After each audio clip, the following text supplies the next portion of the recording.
আমি আপনাদেরকে আরেকটা যুক্তি দিতেছি। হতে পারে কোনোদিন সকালে উঠা দেখবেন মসজিদ নাই, হাদিসে আছে। কোনোদিন সকালে উঠা দেখবেন মসজিদ নাই, উঠায় নিয়ে নিবে আল্লাহ। দুনিয়া যখন ধ্বংস করবে এর আগে আল্লাহ মসজিদ উঠায় নিয়ে যাবে। উঠায়া সকালে উঠা দেখবে মসজিদ নাই, উঠায় নিয়ে গেছে।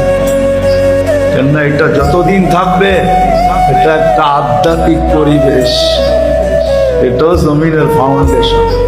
মসজিদ গুলা কিয়ামতের আগে উঠায় নিয়ে মুসলমান দেখবে একদিন সকালে উঠা দেখবে কোরআন পড়া আছে কিন্তু একটা অক্ষরও নাই, সব আল্লাহ উঠায় নিয়ে নেবে। তখনই পরিপূর্ণ সিগন্যাল আসবে এখন আমরা ধ্বংস করতে চলছি, যা তৈরি করছি তা ধ্বংস করা দিবে। সত্য এটি। কিন্তু আমরা যদি এর সাথে অগাধ মহব্বত রাখি, ভালোবাসা রাখি, একে আবাদ করি, আসা যাওয়া করি, সাহায্য সহানুভূতি দেখাই, তাহলে ইনশাআল্লাহ হতে পারে যত তাড়াতাড়ি উঠা যাওয়ার ইঙ্গিত দেখতেছি তত তাড়াতাড়ি উঠবে না, আরো কিছুদিন আল্লাহ রেখে।